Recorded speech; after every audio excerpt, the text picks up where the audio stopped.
Hello student, chapter number first solution में आज हमने डिस्कस करना है elevation of the boiling point. ये लेक्चर नंबर 9 है।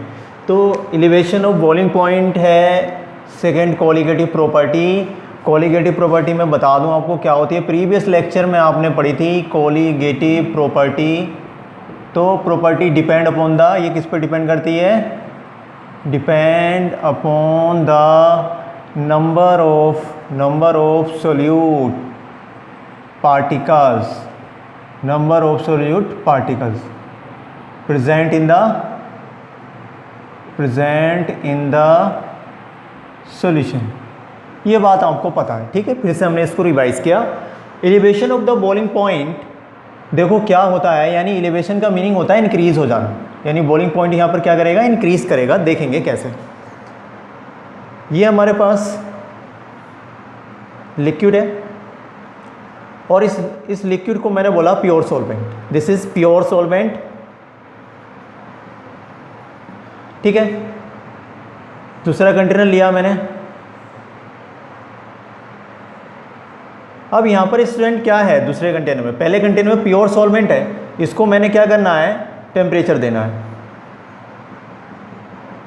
और क्लोज्ड वेसल है तो यहाँ पर ये क्या बनाएगा? वेपर बनाएगा, ठीक है। तो यहाँ पर क्या आएगा? Vapour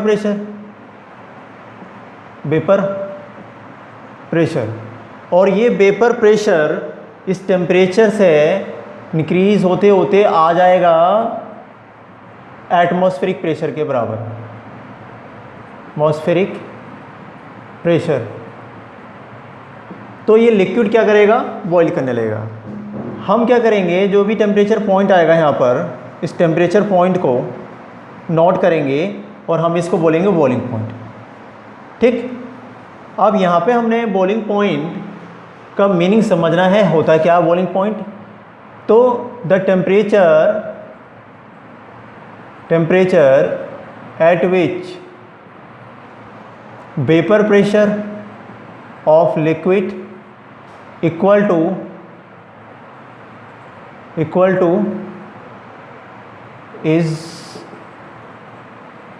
to atmospheric pressure.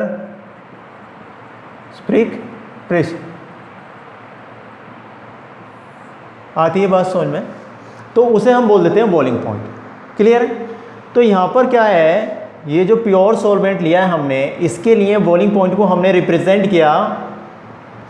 Boiling point को यहाँ पर हम TB0 से रिप्रेजेंट करते हैं। ध्यान रखना, सॉल्वेंट के लिए है ये, प्योर सॉल्वेंट का, प्योर सॉल्वेंट। ओके, अब हमने यहाँ पे क्या लिया? ये सॉल्यूशन है और सॉल्यूशन को हमने यहाँ पे टेम्परेचर दिया। तो समझना यहाँ पर ये नॉन वोलेटाइल सॉल्यूट भी है। और नॉन वोलेटाइल सॉल्यूट ने क्या करना है? सरफेस एरिया को कम कर दिया। देखो सॉल्वेंट के, तो यहाँ पर जब हम टेम्परेचर देंगे, है ना, नॉन वोलेटाइल सॉल्यूट क्या हो सकता है? यूरिया हो सकता है, शुगर हो सकती है। तो इसमें ये भरा हुआ है। अब हम यहाँ पे देखेंगे तो वेपर कम बनेगी। हमने क्या करना पड़ेगा? टेम्परेचर को हमने इंक्रीज करना पड़ेगा, तब इसका वेपर प्रेशर एटमॉस्फेरिक प्रेशर के बराबर आएगा, ठीक है। तो ये वेपर प्रेशर जो बनना है वो किसके बराबर आएगा? इस एटमॉस्फेरिक प्रेशर के बराबर आएगा। तो ये लिक्विड उबलेगा। अब समझना, आप ऐसे ही समझ लीजिए, यहाँ पे प्योर सॉल्वेंट वही वाटर है, उसको बॉईल करा आपने तो वो कम टेम्परेचर पर बॉईल हो जाएगा। अभी उसी लिक्विड में, उसी प्योर सॉल्वेंट में आपने NaCl डाल दिया, आपने शुगर डाल दी या यूरिया, नॉन वोलेटाइल नहीं है, ये वेपर नहीं बनाते हैं, तो क्या होगा? वो बॉईल नहीं करेगा जल्दी। एक्सपेरिमेंटली ये देखा गया है। तो आपको क्या करना पड़ेगा? टेम्परेचर को बढ़ाना पड़ेगा, जिससे ये वेपर ज़्यादा बनाएगा और फिर अब इसका वेपर प्रेशर एटमॉस्फेरिक प्रेशर के बराबर हो जाएगा। जो ऊपर से एक प्रेशर लगता है एटमॉस्फेरिक प्रेशर, तभी वो लिक्विड क्या करेगा? बॉईल करेगा, ठीक है। तो समझना, इसको हमने क्या बोलना है? TB किसके लिए? टेम्परेचर, बॉइलिंग टेम्परेचर किसका है? ये सॉल्यूशन के लिए। समझ में आ रही है बात? अब कह रहा है elevation of the boiling point, तो आप इसको ऐसे लिख सकते हैं, डेल्टा TB इक्वल्स टू, ज़्यादा कौन सा है? सॉल्यूशन का ज़्यादा आता है, TB माइनस TB0। ये आपका आ गया एलिवेशन ऑफ द बॉइलिंग। देखो यहाँ पे लिखेंगे हम, नोट्स बनाएंगे, the boiling point of liquid when a non volatile, क्या non volatile solute is added, ठीक है, the temperature of the solution will be higher, तो सॉल्यूशन का टेम्परेचर क्या हो जाएगा, हायर होगा then the temperature of the pure solvent, यानी elevation of the boiling point delta T B also written as T B minus T B naught, यानी T B आप किसके लिए लिख रहे हैं, जो ऊपर भी मैंने बताया टी बी किसके लिए आ रहा है, boiling point of the solution, and T B naught boiling point of the pure solvent के लिए, ठीक है। तो ये हमारा elevation of the boiling point, यानी बॉइलिंग पॉइंट सॉल्यूशन का क्या होता है, बढ़ जाता है, इसको नोट कीजिए फिर आगे बढ़ते हैं।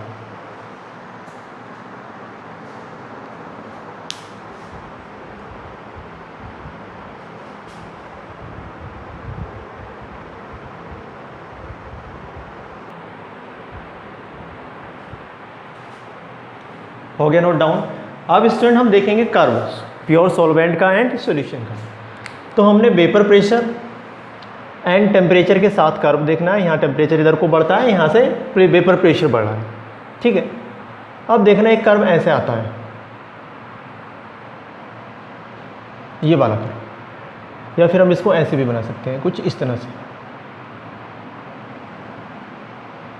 अब इस कर्व को अगर हम ध्यान से देखेंगे तो ये है प्योर सॉल्वेंट के लिए, ठीक है। हमने इसको ऐसे नीचे लेकर आए, तो यहाँ पे टेम्परेचर सपोज मैंने मान लिया टी बी नोट। अब आगे जैसे जैसे हम आगे जा रहे हैं इस लाइन में, टेम्परेचर क्या करेगा, इंक्रीज़ कर रहा है, टेम्परेचर क्या कर रहा है, इधर को इंक्रीज़ कर रहा है, और यहाँ वेपर प्रेशर इधर को इंक्रीज़ कर रहा है। तो देखो यहाँ पे वेपर प्रेशर की लाइन कहाँ टच कर रही है, यहाँ पर। तो यहाँ पर क्या होगा, ऊपर वेपर प्रेशर कम और नीचे क्या होगा, वेपर प्रेशर, ऊपर वेपर प्रेशर ज़्यादा, नीचे वेपर प्रेशर कम होगा। अब देखो मैंने दूसरा लिया, ये वाली लाइन, ये है सॉल्यूशन की। अब इसको हम नीचे लेकर आए, तो देखो यहाँ कम है, अब आगे जाएंगे तो बढ़ेगा। तो यहाँ पे क्या होगा, ये टेम्परेचर क्या हो रहा है, बढ़ता होगा, ये टीबी, यानी टीबी ज़्यादा होगा और ये टीबी नोट कम होगा। या फिर हम इसको ऐसे भी लिखेंगे, delta TB equals to TB naught, TB ज़्यादा है, टीबी नोट क्या होगा, यहाँ पर कम होगा। तो इस ग्राफ से देखो पता लग रहा है स्टूडेंट, आपको ध्यान देना, यहाँ पर इसका वेपर प्रेशर क्या है, अगर हम इसको टच करेंगे इस लाइन को, तो देखो ये वेपर प्रेशर यहाँ पे इस लाइन को टच कर रहा है, नीचे आ रहा है, इसका वेपर प्रेशर यहाँ ज़्यादा आ रहा है, तो बढ़ाना पड़ेगा वेपर प्रेशर, टेम्परेचर भी क्या हो रहा है, बढ़ रहा है, ठीक है ना। अब समझना है, एक्सपेरिमेंट करके ये पता लगाया गया, एक्सपेरिमेंटल डेल्टा टीबी जो होता है वो मोलेलिटी के बराबर होता है। This is the molality. Molality आपको पता है, number of gram mole present in पर किलोग्राम ऑफ द सॉल्वेंट, है ना। मोलेलिटी का मतलब होता है number of gram mole of solute present in, या mass of solvent in kilogram, ये भी लिख सकते हैं, mass of solvent in kilogram, ठीक है बात। अब ये कांस्टेंट आता है केवी। केवी क्या है यहाँ पर, molar boiling point elevation constant, this is also called ebullioscopic constant, ठीक है। इसकी यूनिट होती है केल्विन। केल्विन में हम यहाँ पे जो टेम्परेचर लेते हैं वो किस में लेते हैं, हम केल्विन में लेते हैं, तो केल्विन किलोग्राम मोल इनवर्स। अब ये यूनिट देखो कैसे आई, इस बात को आप समझ लीजिए। ये यूनिट जो है, यानी केवी की यूनिट आपसे पूछता है एग्जाम में, ये क्वेश्चन आता है, सिंपल सा है। देखो यहाँ से आप क्या करेंगे, KV equals to delta TV upon small. अब ये क्या मोलिलिटी है, और मोलिलिटी को अभी आपने ये पढ़ा है, मोलिलिटी क्या होती है, number of gram mole of solute है, mass of the solvent in the kilogram. अगर इसकी यूनिट यहाँ से बनाते हैं तो मोल की मोल यूनिट आती है, और यहाँ पर क्या, मास of solvent in the kilogram, तो ये इसकी यूनिट किलोग्राम में आ गई है। तो यहाँ पे हम पुट कर देंगे के बी इक्वल्स टू, यहाँ पर ऊपर क्या आएगा केल्विन, और नीचे आएगा मोल पर किलोग्राम, ठीक है स्टूडेंट। या फिर हम इसको कुछ इस तरह से भी लिख सकते हैं, केल्विन ऐसे रहेगा, किलोग्राम देखो किलोग्राम इनवर्स, और ये मोल, या फिर ऐसे लिख लो के मोल किलोग्राम इनवर्स, ठीक, जो मैंने यहाँ पे ये लिखी है। ये यूनिट देखो इस तरह से बनाई जाती है। तो यूनिट पता लग गई। कभी कभी क्वेश्चन आ जाता है डिफाइन द केबी, केबी को डिफाइन करने के लिए Kb को क्या करो, डिफाइन कीजिए। तो कैसे करेंगे, तो यहाँ पे आपने कह रहा है एक बात करनी है, इफ़ मोलैलिटी की वैल्यू क्या हो गई 1 कर, यानी 1 मोलर सोल्यूशन है, क्या है 1 मोलर। 1 मोलर के लिए आप वैल्यू आप रखेंगे इसमें, ये जो आपने लिखा है यानी delta T B equals to K B, यही आएगा। तो आप कहेंगे के बी किसके बराबर हो जाएगा, डेल्टा टी बी। अब हम डेल्टा टी बी को क्या बोलते हैं, elevation of the boiling point, elevation of boiling point. तो के बी किसको डिफाइन कर रहा है, किसके बराबर होना होता है, if m equals to molality equals to 1 तो K B equals to delta T B. Clear होती है बात, इसको नोट कीजिए फिर आगे बढ़ते हैं।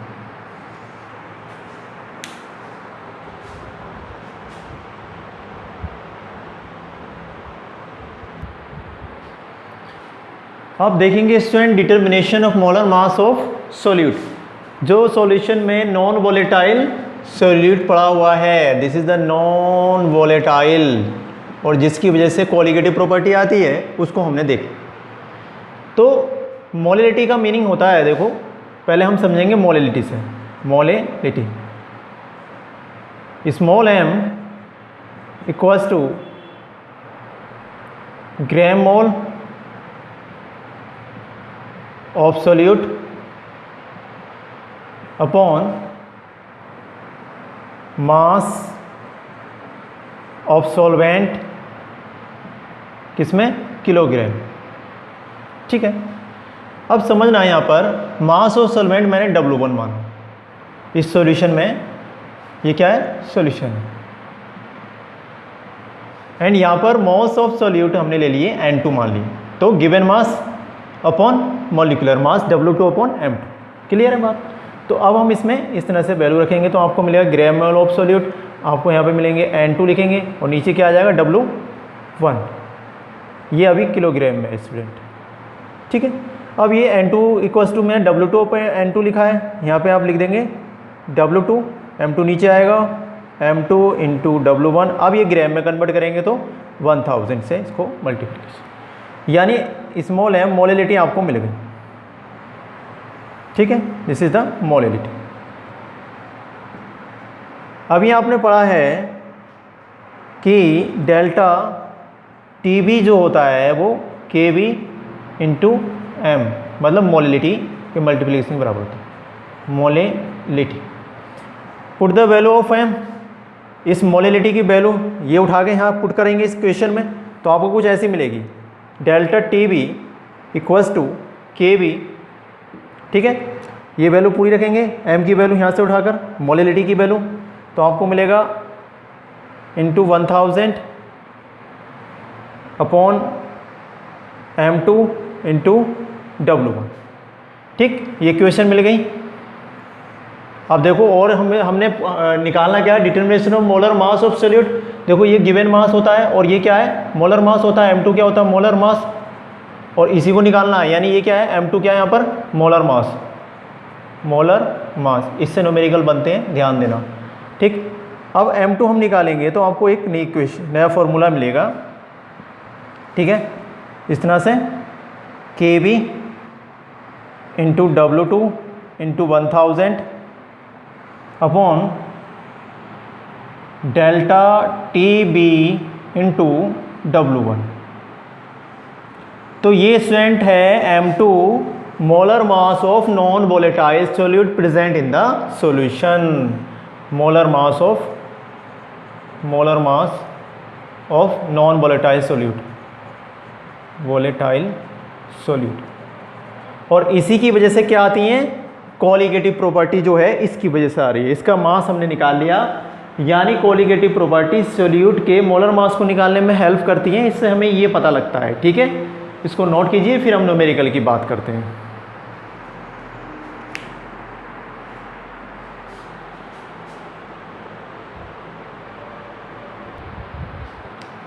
Note it. अब देखेंगे न्यूमेरिकल, इसी फॉर्मूले का यूज़ करेंगे जो अभी हमने बनाया था मोलर मास ऑफ सोल्यूट के लिए। A solution 2.5 gram of a non volatile solute, कोई सोल्यूशन बनाया है इन्होंने, और इस सोल्यूशन में इन्होंने 2.5 ग्राम